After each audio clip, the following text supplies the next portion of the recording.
Hey y'all. What's up? What's up? It's your girl Mia. And Whitney.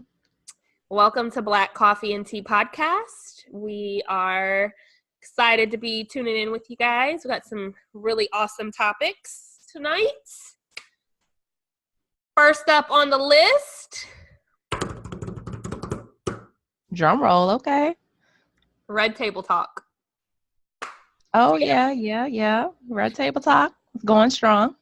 Going strong.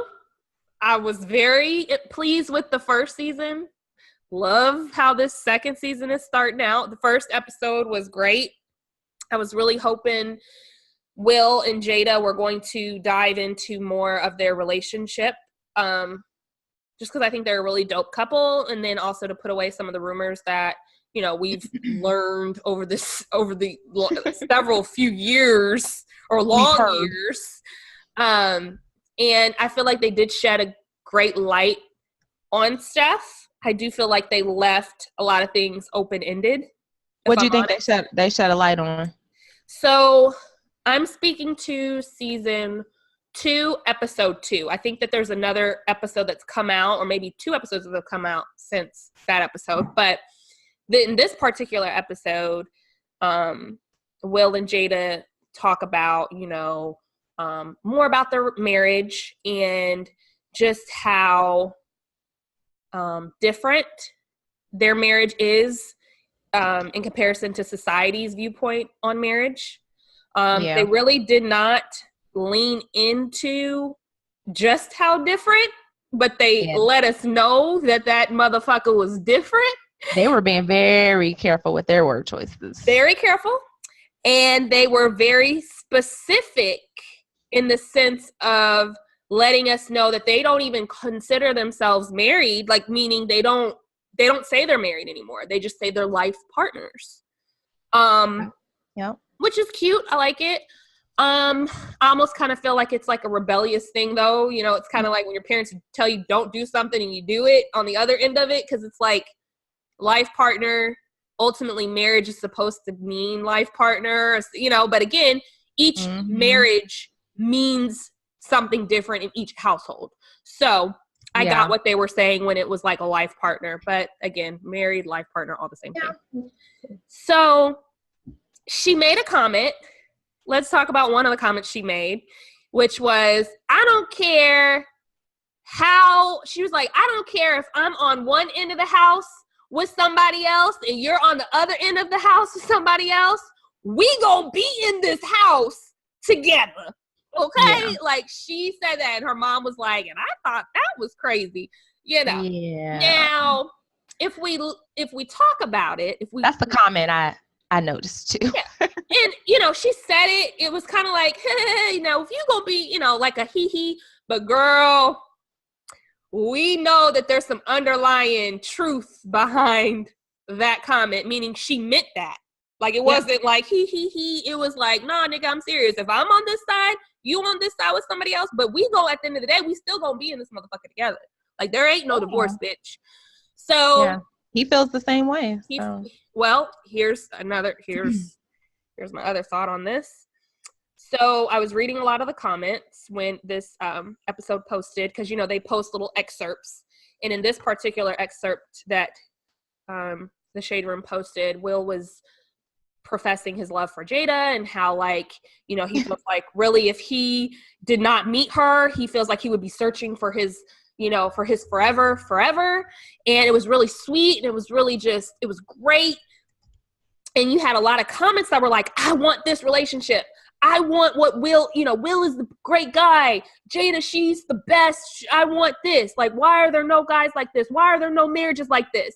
And this is what drives me crazy about social media. We literally take bits and pieces of what we see and we consider it relationship goals, right?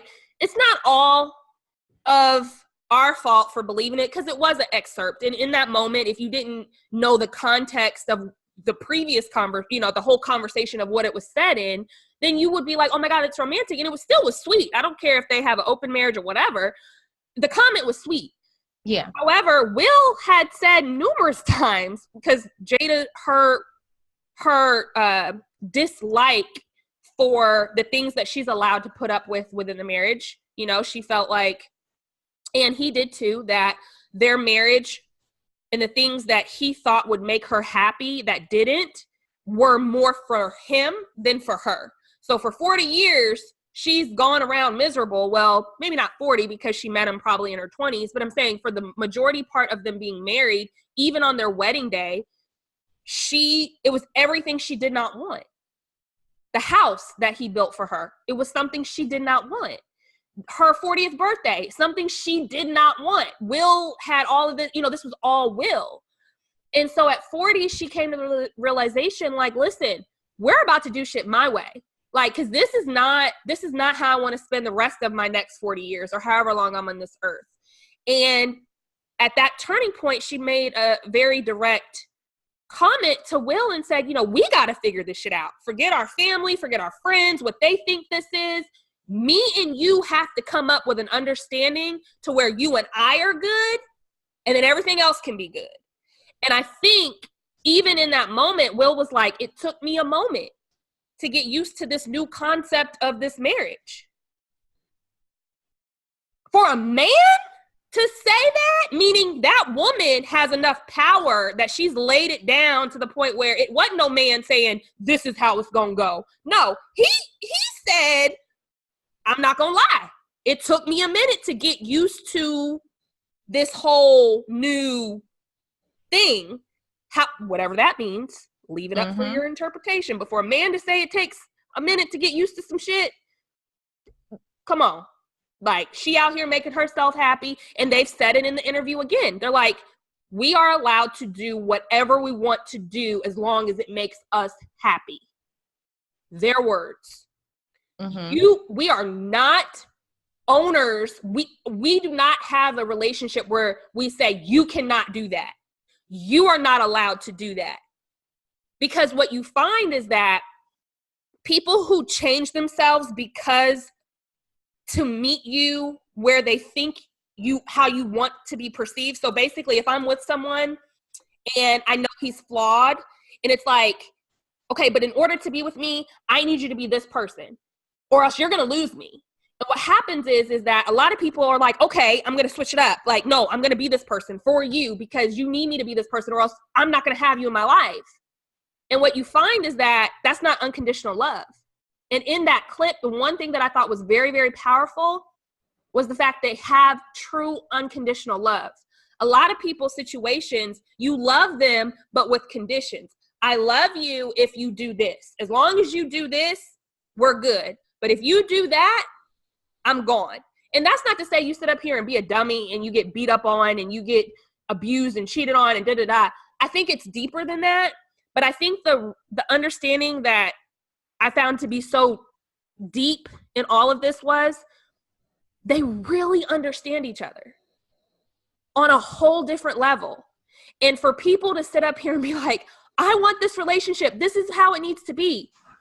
In the first season, you see Jada and his ex-wife talk about their hurdles, but more importantly, how Will goes on vacations with his ex-wife without Jada with their kid. I don't know about you, and we've talked about this. I don't know too many people who are just going to be okay with that. So when you say, I want a relationship like Will and Jada, this is, oh my God, he loves her, he does this, this is what I want. You have to take it all, because it's not bits and pieces with them. They have a far deeper understanding than I think most people have in relationships. And I'll close it with this from my point of view.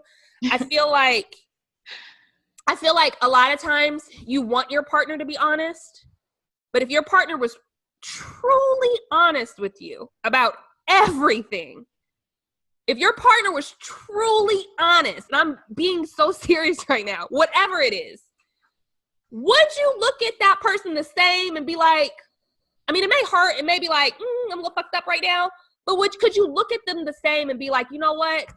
I'm ride or die. Jada said she's ride or die chick.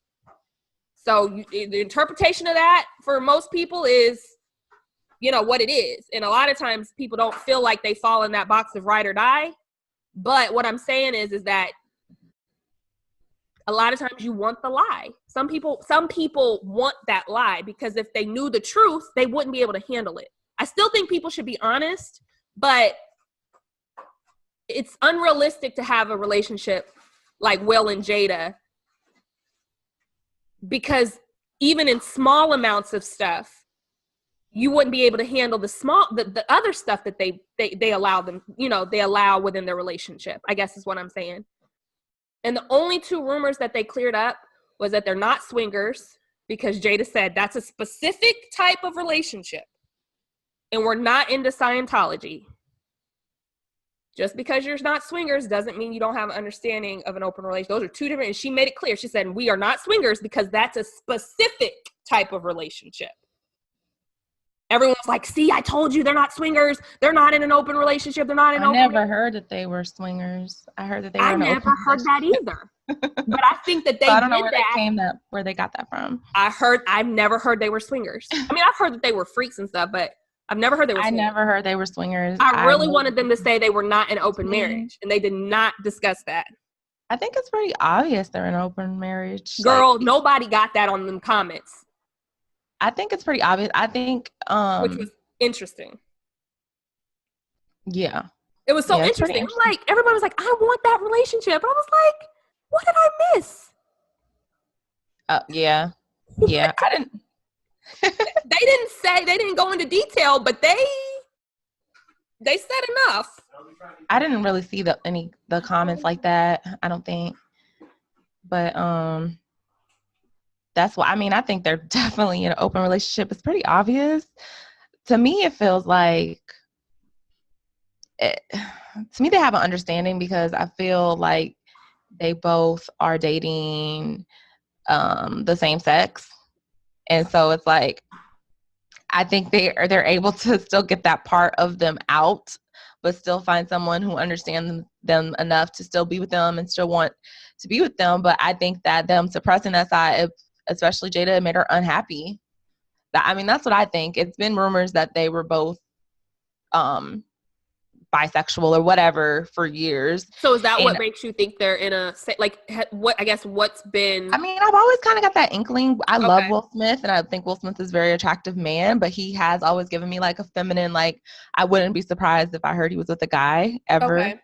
And Jada always had like that, you know, that women kind of masculinity kind of, and you know, she's just a dichotomy, both. She just had both. And it just seems like, and I've heard those rumors, and it's just kind of the way they're tiptoeing around everything, and the way Jada just described her first few years of marriage and how she was so unhappy. And she never really kind of said why she was unhappy. It's like she tiptoed around that. Like, she didn't say what it was specifically that was making her so unhappy, where she was crying for 42 days. And it's like, ooh, and I have something to say on that. It makes me feel like she felt like she did keep alluding to the fact of like, she wasn't happy with herself. Like, it was something within herself that she was neglecting and suppressing. And I don't know, to me, it felt like almost like a coming out story. Like, I heard these coming out stories. It just felt like that's probably what it was. Like, that's what I got from it. She made, actually, it's funny you say that. God, what was she on? It was some interview she did, and I can't remember what it was, but speaking to the 42 days where she was crying, she came out and she said, let me be very clear. It wasn't over Will. She said it was not over Will. It was herself. She said it was herself. She said it was things that I've allowed. Mm-hmm. But a lot of people, this is my point, a lot of people were like, you know, she was crying over a man and da-da-da-da, and, you know, then Will was like, that made me feel really bad, as if like he took fault for that, in the sense of, you know, she's crying because of things that I've done, which it may be a little bit of that too, in the sense of she put up with things and maybe she couldn't do things. I don't know. I'm just saying she made it very clear it wasn't over no man, which a lot of people thought it was over Will not doing maybe what he should be doing or cheating or, That's it could be whatever. But she and then she kept saying that, like, the way she was choosing her words was very, very careful. And very careful. She was sad about the marriage. She was sad about the traditionality of the marriage, which is very anti-traditional feminine, because she was saying how she didn't really want the wedding. She didn't really want the fancy dress. She didn't want all of that. She didn't really want to be married. She didn't want any of that. She felt very sad within herself. It had nothing to do with Will. And then the conclusion that they got to some way or another at the very end is that they've come to the determination that they will never leave each other, and that even if he is with someone and she is with someone, they will still be under the same roof. She didn't say if Will is with another woman and I'm with another man. No, she said if you got somebody on that side of the house and I got somebody on this side of the house, we still gonna be in the same house. And that was her happily ever after. That's what I got from it. And that I don't see how people missed that, but it's clear to me. I do think there is some things to be. Could I live in that situation? No, that's not my ideal relationship ever. But they do have some parts of it that is very ideal. The fact that you can find someone to kind of understand your point of view and not think you're weird, not think it's different or too crazy. So deep. That's gold. That's golden. The fact you just find someone to connect with you and really understand you and don't outcast you because of your untraditionality, that's beautiful. That's what people should strive for. Someone to just connect with them. There's somebody for everybody, and that's what you should strive for. But is their situation something that I would lust after? Hell no. I'm not the ride or die chick. I'm not going to be in the house with you if you have somebody else that you're with. No, that's not what I'm going to do. So I do believe in unconditional love to a certain extent, which I guess that is an unconditional love, because if the unconditional love comes at the cost of me forfeiting my own self-love, that's where I'm not going to do it. I'm not going to treat myself like shit to show you unconditional love. That's never going to happen. I think it's a give and take. Yeah. I think the only person you really can unconditionally love is either your children or yourself, or yourself. Truly. But to unconditionally love someone else and to still be with them, because I feel like I can love you and not be with you. Exactly. Fact. But that's not like I can love you and not be with you. But I feel like that's really the only honest time that it works, except for if you are in a Will and Jada situation where you do kind of have your cake and you're able to eat it too. And maybe that's not cake and eating it too. That's just an understanding that these two people have come together to say, this is what I need. This is what I need. Yeah. And they've figured it out. But millions and millions of dollars does not hurt in helping you figure that out. Is all I'm saying. The moral of the story to me is find somebody who relates to you. And for my personal opinion, the more wealth I can accumulate and the more wealth we can accumulate, the more understanding we're going to be in life. Period. Yes, that's just what it is. So that's what I'm striving after. Because it just seems like those wealthy couples are super understanding. They're open to new ideas. They're open to new types of relationships. But if we both working 9 to 5, and I'm putting in and you putting in, and somebody come home mad as hell because we got more bills to pay, can't go to the vacation like we planned, got to cancel the deposit, the shit may get repoed. No, bitch, I'm not understanding of anything but these bills. So, God bless them. That's Oh shit! Thanks for closing us out on that note.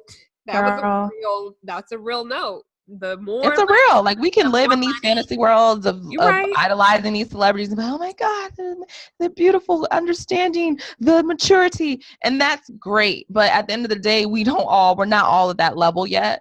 And it's because we're dealing with too much real world shit, or it's not allowing us to elevate to that level of understanding and maturity.